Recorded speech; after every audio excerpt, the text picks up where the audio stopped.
Start है। नमस्कार दोस्तों, मैं निकिता प्रयास क्लासेस यूट्यूब चैनल पे आपका स्वागत करती हूँ। कैसे हो आप सब? आई होप कि सभी कोई कुशल मंगल होंगे। तो जैसा कि बहुत सारे स्टूडेंट हैं, जो लाखों स्टूडेंट है बिहार सिविल कोड की तैयारी कर रहे हैं और अभी उनके पास सिचुएशन ऐसा है कि इंस्टीट्यूट ज्वाइन करना है या फिर क्या पढ़ना है, बहुत सारी कंफ्यूजन है। तो उस कंफ्यूजन को हम दूर करेंगे और आपके लिए हम स्पेशल लेके आ चुके हैं इसमें आपको एक सहयोग के लिए, ताकि आप घर बैठे इजीली आप यहाँ पे प्रिपरेशन कर सकते हैं बिहार सिविल कोड की। तो जैसा कि आपको पता है कि इस एग्जाम में आपका फरवरी मंथ में आपकी एग्जाम हो जाएगी। आपके पास ज्यादा टाइम नहीं है, 2 से 3 महीने बचे हैं और इन 2 से 3 महीने में हम लोग क्या करेंगे कि आपकी पूरी सहायता करेंगे। यानी कि आपको पता है कि मैथ्स का जो क्वेश्चंस है वो काफी डिफरेंट होते हैं, और जबकि अगर आप बिहार सिविल कोड प्यून की तैयारी कर रहे हैं तो उसमें आपका 35 नंबर का सिर्फ और सिर्फ मैथ्स है। तो इस मैथ्स को सॉल्व करने के लिए हम लोग इजी तरीके लेके आए हैं और आपको डिफरेंट क्वेश्चंस के टेक्निकल क्वेश्चंस भी देंगे। तो कैसे आपको सॉल्व करना है एक टेक्निक भी बताएंगे और आपके इस एग्जामिनेशंस में एक सहयोग दे रहे हैं ताकि आप घर बैठे इजीली तैयारी कर सके। तो गाइज, जैसा कि आपको बता दूं कि अगर आपने क्लर्क के फॉर्म भरे हैं या फिर आपने कोड रीडर के फॉर्म भरे हैं, स्टेनोग्राफर के भरे हैं, तो इन सब में तीनों में जो आपका सबसे ज्यादा मैथ्स का है वो है प्यून में। यानी कि 35 मार्क्स का प्यून में आपका क्वेश्चन है, 10 नंबर के आपका कोड रीडर में है, 10 नंबर का आपका स्टेनोग्राफर में है।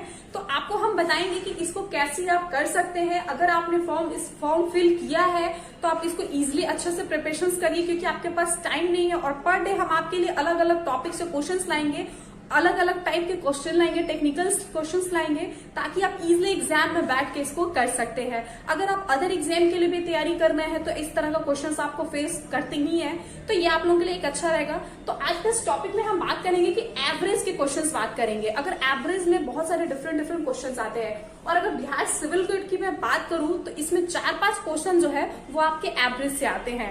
बहुत लोगों के पास में बहुत सारी ट्रिक होगी, बहुत कुछ होते हैं, बट एक नए पैटर्न के साथ हम आप लोगों के लिए लेके आए हैं और इस क्वेश्चंस को सॉल्व करेंगे। प्रॉपर इजी तरीके बताएंगे कि किस तरीके से आप एवरेज से सारे क्वेश्चन सॉल्व कर सकते हैं, चाहे अगर आप बिहार सिविल कोड की तैयारी कर रहे हो या फिर अदर की तैयारी कर रहे हो। आपको मैं बता दूं कि बिहार सिविल कोड के प्यून के जो एग्जाम है उसमें आपका बेसिक स्टैंडर्ड क्वेश्चंस रहेंगे, 10th बेसिस क्वेश्चंस होती है। तो आपको घबराना नहीं है, क्योंकि आपके साथ आपकी सहायता के लिए हम खड़े हैं और एग्जाम जो है मेहनत से ही निकाला जा सकता है। 10 बार वीडियो देखने से कुछ नहीं होगा, आपको प्रैक्टिस करनी होगी, कंटिन्यूटी बनानी होगी, पर डे एक टॉपिक लेके चलना है। जैसे आज मैं आप लोगों के लिए सबसे पहला टॉपिक जो मैं लेके आई हूँ, एवरेज का टॉपिक लेके आई हूँ। अगर आपने इससे पहले हमारे वीडियो वॉच नहीं किया है तो आप जाके वॉच करिए, क्योंकि उसमें हमने आपको सिलेबस बताया है कि आपको पढ़ना क्या है, क्योंकि बिना सिलेबस के अकॉर्डिंग आप इसको स्टडी नहीं कर सकते। तो आप जाके पहले सिलेबस को चेक कर लीजिए क्या क्या टॉपिक पढ़नी है। तो उन सब में सिलेबस में हम आपका टॉपिक एवरेज के टॉपिक लेके आए हैं। और गाइस, मैं आपसे रिक्वेस्ट करती हूँ कि हमारा वीडियो को आप ज्यादा से ज्यादा शेयर करें अपने फ्रेंड सर्कल में, अपने भाई बहन जो भी है, जो भी तैयारी कर रहे हैं, तो उनको शेयर करें, हमारी सपोर्ट करें, क्योंकि आपकी सपोर्ट से हम और भी आप लोगों के लिए अच्छे सहयोग कर सकते हैं। तो चलिए क्वेश्चन नंबर 1 में चलते हैं। आपको स्क्रीन पे दिखाई दे रही होगी, किसी कक्षा के 25 लड़कों का औसत प्राप्त 85 है तथा 15 लड़कियों के औसत प्राप्तांक 92 है, तो कक्षा के सभी विद्यार्थी के औसत प्राप्तांक क्या होगा? तो यहाँ पे आपको देखो क्वेश्चंस में कह क्या रहा है, पहले आप क्वेश्चंस को समझिए। आपके पास ज्यादा टाइम नहीं रहता है, इसीलिए आपको इधर उधर दिमाग नहीं लगाना है, सीधे पॉइंट ऑफ व्यू से मैं आपको समझाती हूँ एज पर एग्जामिनेशन में किस टाइप के क्वेश्चंस आते हैं। जैसे आपसे क्वेश्चन किया जाए कि 25 लड़कों का औसत कितना है, 85 है, तथा 15 लड़कियों का औसत कितने हैं, 92 है, तो कक्षा के सभी विद्यार्थियों के औसत प्राप्तांक क्या होंगे? तो आपको यहाँ पे औसत निकालना है। आपको फॉर्मूला याद होगा, हो सकता है नहीं याद भी होंगे, तो भी आप नोट डाउन कर लीजिए कि औसत निकालने का जो फॉर्मूला होती है, दी गई संख्या का योगफल बटे दी गई संख्याओं का संख्या। तो ये आपको औसत निकालने का फॉर्मूला होता है। अभी हम यहाँ पे फॉर्मूला के अकॉर्डिंग लेके चलेंगे, और अगर हमको देखिए विद्यार्थी यहाँ पे जो पूछ क्या रहा है, विद्यार्थियों का औसत पूछ रहा है, यानी विद्यार्थी के औसत कौन होंगे, लड़के। विद्यार्थी में लड़के भी आ रहे हैं, लड़कियां भी आ रही है, तो विद्यार्थी के औसत निकालना है, यानी कि उनके योगफल निकालने हैं। योगफल निकालने के लिए फॉर्मूला जो हम यूज करते हैं, तो सबसे पहले फॉर्मूला निकालेंगे। फॉर्मूला जो है, अगर आप इसके औसत का एवरेज का अगर आप फॉर्मूला लगाते हैं तो सबसे पहले अगर आप औसत का फॉर्मूला लगाएंगे तो इसका जो फॉर्मूला है, दी गई संख्या का जो योगफल होता है, दी गई संख्या से हम डिवाइडेड कर देते हैं। वहीं अगर हम योगफल के लिए निकालेंगे तो योगफल में क्या होता है कि आपका जो संख्या है, आपका जो औसत है, औसत इंटू हम संख्याओं को मल्टीप्लाई कर देते हैं। तो सबसे पहले हम क्या करेंगे कि डेटा को छोटा करेंगे। यहाँ पे कह रहा है कि 25 लड़के हैं, आ रहे हैं, रिकॉर्ड हो रहा है, 25 लड़के हैं और लड़कियां कितनी हैं, 15 हैं, ठीक है। और हमारे पास क्या निकालना है, विद्यार्थियों को औसत निकालना है, यानी कि लड़का लड़की दोनों का हमको योगफल निकालना है। तो सबसे पहले हम इस डेटा को छोटा कर देंगे। डेटा छोटा करने से क्या होता है कि आपका जो आंसर होता है वो इजीली आ जाते हैं। आप इसको 5 बार में कर दीजिए और यहाँ आप 3 बार में कर दीजिए, यानी कि जो आपको 25 बार में निकालना था अब आपको 5 बार में ही निकालने हैं, यानी कि 5। अब हम फॉर्मूला पे चलेंगे तो फॉर्मूला क्या होता है आपका, यहाँ मैं लिख देती हूँ, देखिए तो दिख रहा है ना, हाँ, फॉर्मूला लिख देते हैं, योगफल डिवाइडेड औसत इनटू संख्या, ठीक है। तो हमारा जो औसत है वो क्या है, हमारा अभी जो आ रहा है औसत क्या हो गया है। अब हमको निकालना कैसे है, सबसे पहले हमको 25 से निकालना था, अब हमको 5 निकालना है, यानी कि 5 और इसका औसत कितना आ रहा है, इंटू 85 प्लस 15 लड़कियां थी, अब जो हो गई है 3 लड़कियां का निकालेंगे, यानी कि 3 इंटू 92 और नीचे क्या देंगे, इसकी हम संख्या देंगे, यानी कि 5 प्लस 3, ठीक है। ये लिखने के बाद अब इसको इजी तरीके से करते हैं। यहाँ पे 80 क्वेश्चन जो है ये आपका 84 है, 84 है। तो अब यहाँ पे हो जाएगा 5 के 20 और 8 5 40, यानी कि 42 प्लस 3 दूनी 6, 3 9 3 27 प्लस, ठीक है। ये इजी प्रोसेस है, इसको इजीली निकाल लीजिए। यहाँ पे इसको ऐड कर दीजिए, 6 हो गया, 7 to 9 हो गया और 4 to 6 हो गया, डिवाइडेड 8। 8 से भागा दे दीजिए, आंसर कितना आएगा, ये आपका कट गया 8 बार में और 8 इसको निकालते हैं तो आपका आंसर आ जाएगा 87, यानी कि डी नंबर, यानी कि डी नंबर 87 आपका ये आंसर हो जाएगा। इसके बाद हम नेक्स्ट क्वेश्चंस पे चलते हैं और आपको मेन क्या है कि इस तरह के क्वेश्चंस हम आपको और भी देंगे ताकि आप इसको इजीली कर सकते हैं। नेक्स्ट क्वेश्चंस की ओर हम चलते हैं। एवरेज के इस क्वेश्चन में क्वेश्चन है आपका 18 रुपए प्रति किलोग्राम के 75 किलोग्राम चावल में 8 रुपया प्रति किलोग्राम के 175 किलोग्राम चावल मिलाए जाते हैं, तो मिश्रण का औसत मूल्य क्या होगा। तो इसकी हमको मूल्य बतानी है, औसत मूल्य क्या होगा। तो सबसे पहले हम डेटा को छोटा करेंगे, तो किलोग्राम को क्या करते हैं, हम डिवाइडेड करते हैं, ठीक है, प्रति यानी किलोग्राम रुपीस को। तो सबसे पहले डेटा को छोटा करेंगे, यहाँ क्या लिख देंगे, 75 है, पहले इसके रेशियो निकालते हैं, 75 और 175।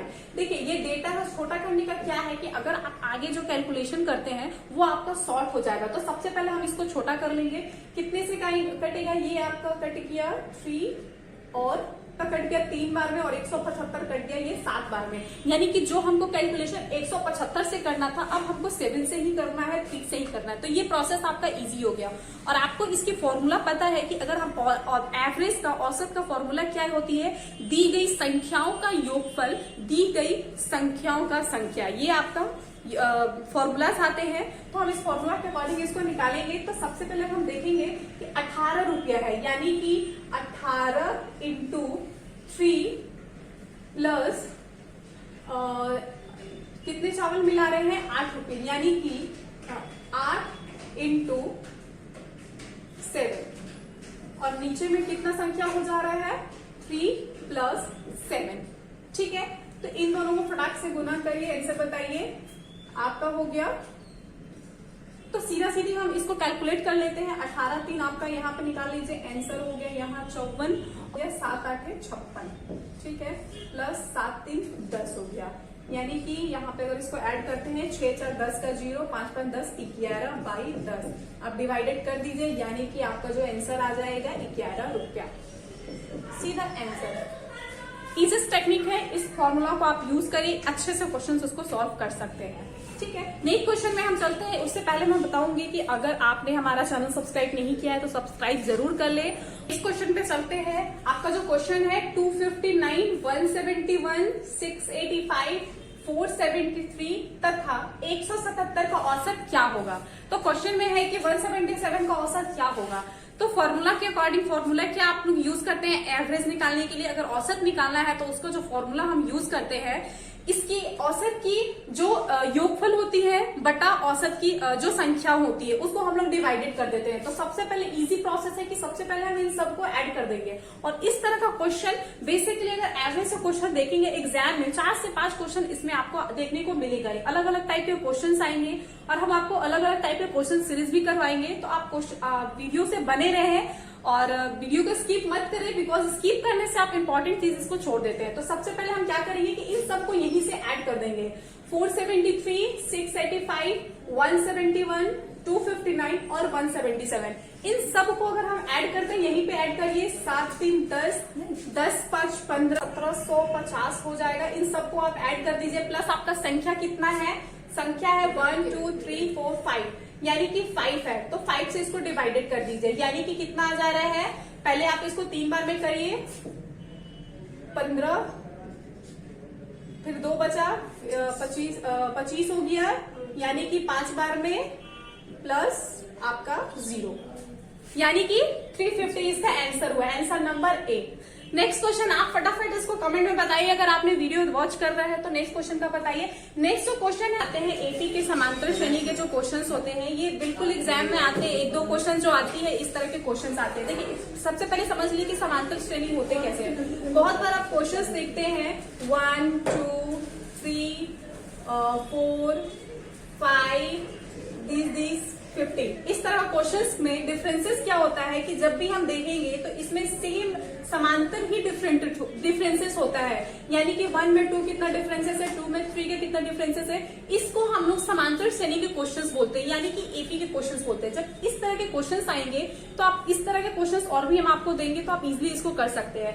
तो सबसे पहले हमें समांतर श्रेणी के लिए हम फॉर्मूला जो यूज करते हैं, औसत का जो फॉर्मूला यूज करते हैं, दी गई संख्याओं का योगफल बटा दी गई संख्याओं का संख्या। तो सबसे पहले मेरा देखिए 17 का प्रथम, यानी कि अगर 17 का द्वितीय रहता है या 17 का तृतीय रहता तो 17 इंटू 2 करते, 17 इंटू तृतीय रहता तो 3 करते। अभी यहाँ पे कह रहा है कि 17 का प्रथम, यानी कि 17 इंटू 1। ठीक है, फिर यहाँ पे हम प्लस करेंगे और 21 का गुणांश का औसत क्या है, यानी कि 17 इंटू 21 और संख्या कितना है। हमारे तरह के क्वेश्चंस को सॉल्व करने के लिए हम जो फॉर्मूला यूज करते हैं वो हम 2 से ही डिवाइडेड करते हैं। चाहे इस तरह कितने भी क्वेश्चंस आए, आपको जो डिवाइडेड करना है 2 से ही करना है। तो सबसे पहले यहाँ पे 2 लिख देते हैं और इनको कॉमन करते हैं। 17 कॉमन हो गया, प्लस 1 इंटू 21 डिवाइडेड 2। अब ये क्या है कि यहां से आप इसको कट कर दीजिए 11। अब 17 इंटू 11 करेंगे, आंसर आपका आ जाएगा 7 एकम 7।